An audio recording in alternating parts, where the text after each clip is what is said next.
Hello students, I welcome you once again in the online classes for the physical education. As we have reached in the last chapter, that is unit 10, training in sports. So students, this is the very important chapter, and if we say this chapter covers around 10 to 12 marks of question in the board exams, and the topics which we'll be covering in this lesson, that is unit 10, training in sport, is as following. So I'll show you here. See, the first topic is strength, okay, and we will be seeing the methods of developing strength, its definition, types, and methods of developing strength. That is through the do performing various type of exercises, that is isometric, isotonic, and isokinetic exercises. Then the next topic is endurance. We will see the definition of endurance, types of endurance, and methods to develop endurance. And as endurance can be developed through the following method, that is continuous training method, interval training method, and fartlek training method. Then the next topic is topic 3 is speed. We will be seeing the definition of speed, the types, the parts of speed, and the methods to develop speed. Okay, and there are two methods which is in this topic, that is acceleration run method and pace run method to develop the speed. The next is the flexibility, and we will see in the flexibility about the definition of flexibility, what is flexibility, what are the types of flexibility, and how flexibility can be improved. And the last topic is the coordinative abilities, that is about the agility and different types, different definition and its types, and the various types, how the agility can be seen. Okay, like the balance ability, rhythmic ability, coordinative ability. And the topic circuit training, this is not included in your syllabus for the year session 2020-21. Okay, so we'll move ahead. Now we'll see what is sports training. So sports training is something, as first we have to see what is the training means. The training is a very common term which is used like for the training of various professions. If we say a person doing a computer training, he will be a professional of the computer. In the same way, the administrators, the police training, the person will be a policeman. Like for the army, there's an army training. Okay, so there are a lot many common terms where the training is used.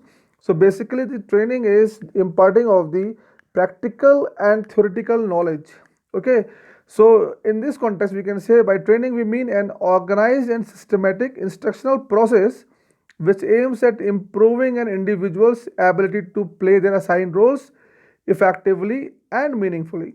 So this is we can say whatever is going to be in the future, or we can say can be seen is to train a person for that.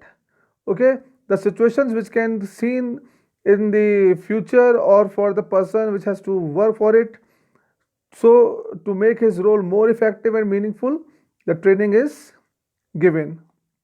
So, however, we can see the understanding the term of training cannot be applied to the concept of sports training. Okay, the term sports training is specifically used in the context of athletics, sports, and games, which could be a training of a sports person. So basically, when we talk about this sports training, so sports training is related to the, like, this is a physical, physiologically, psychologically, and socially and emotionally training or making of a sportsman is a sports training. So the sports training is imparted to the sports persons to make a player, for the coaches and teachers of physical education, and various other fields of the games and sports. Now, as the topic, first topic of our is the strength, and we will see the what is the strength, what is the meaning of strength. So, strength is the ability of the muscles to overcome the resistance, and it is a very essential component of physical fitness. So, again, we will see the definition of the strength.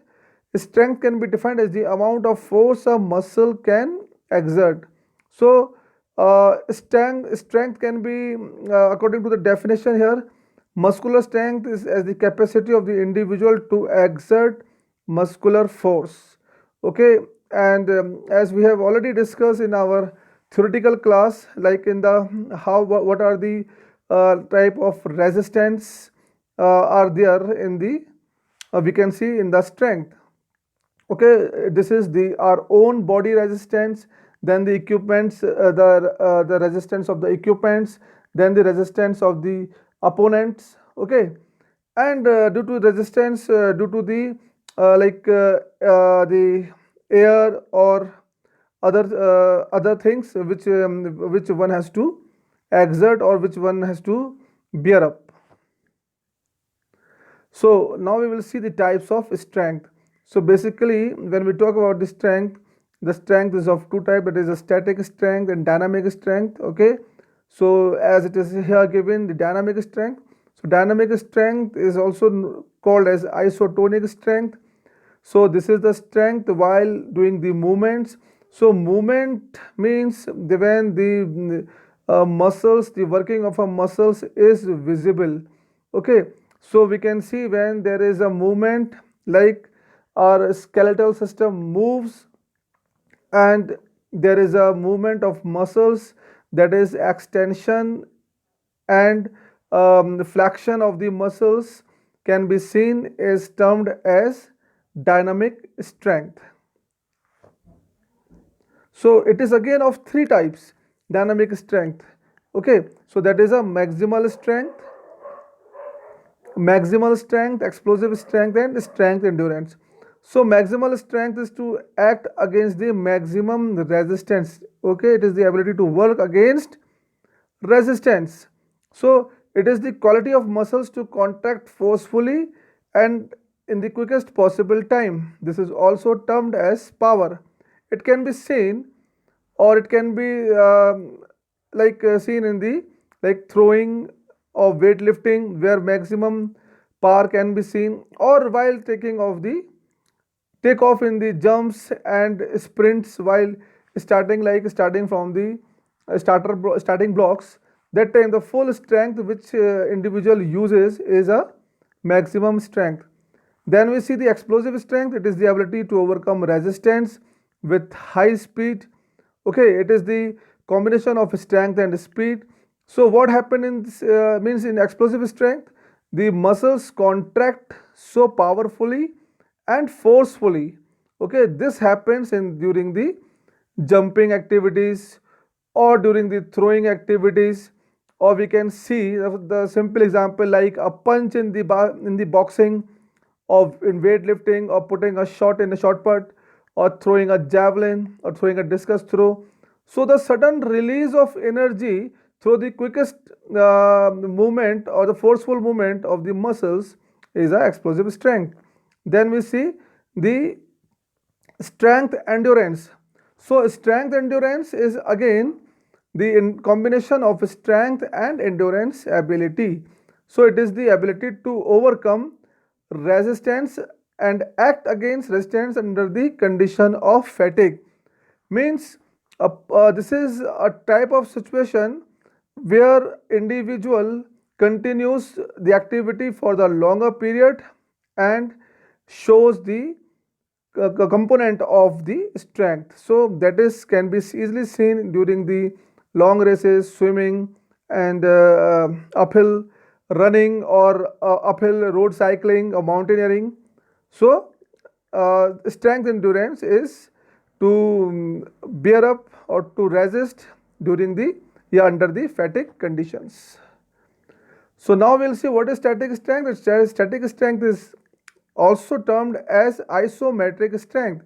So it is the ability of muscles to act against resistance. Static strength can be measured by dynamometer.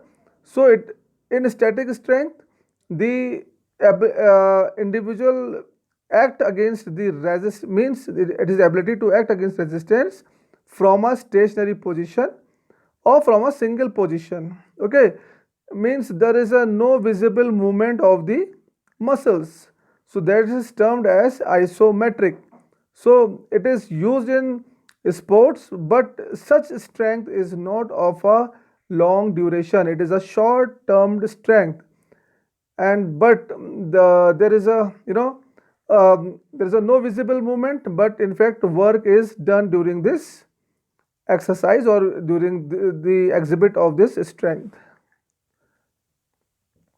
Now we'll see the top means the methods of yes, we'll see some exercises, that is the isometric exercises.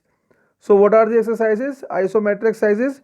These exercises were discovered or were designed by the Hettinger and Mueller. So as we were earlier talking about the exercises in which this exercises the movement is not visible, so muscles do not change their length in this exercise. So the term isometric is like iso means same and metric means the length. So in this means in this exercises the length of the muscles do not change. So such exercises like the example of such exercises is like holding a weight or like pushing a wall, pushing a table, okay, pressing a table. So where you will see there is a no movement of the muscles, there is a no change in the length of the muscles, but initially the work is done. So such exercises while performing generates heat in the muscles, and the energy which is used or which can be used through practicing these exercises are of short duration. Okay, like we can see in weightlifting or arm wrestling, or we can see during the wrestling or during the where we have to hold a static position.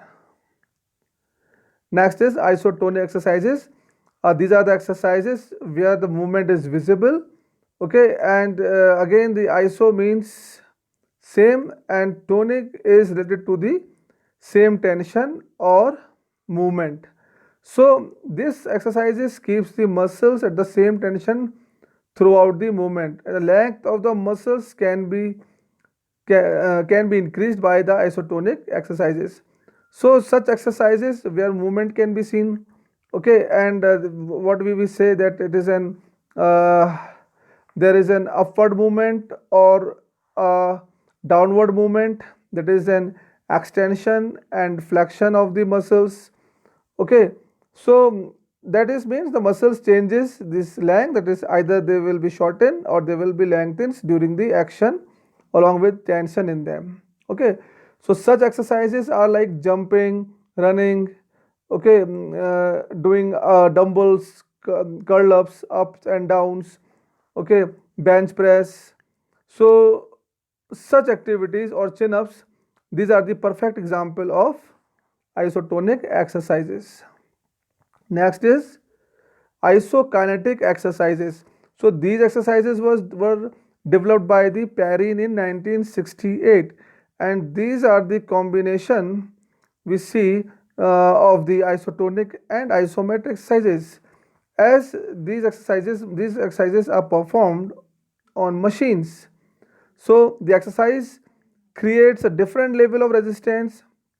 That way the movement are at constant speed. Okay, so in these exercises the muscles contract maximally throughout the full range of movement at a constant speed, and here we see that both flexor and extensor muscles have tensions along with full movement. So these exercises there is a movement along with continuous tension in both flexor and extensor muscles. So these exercises are we can see can be practiced by using the machines, that is the cycling, upward swimming, skiing, okay, then the gym machines with springs and elastic resistance. So such type of exercises which with the help of resistance machines develops the strength, and the type of exercises is isokinetic exercises. So in this topic we will cover up this much only, and in the next topic we will be seeing the next topic, that is endurance and its training methods.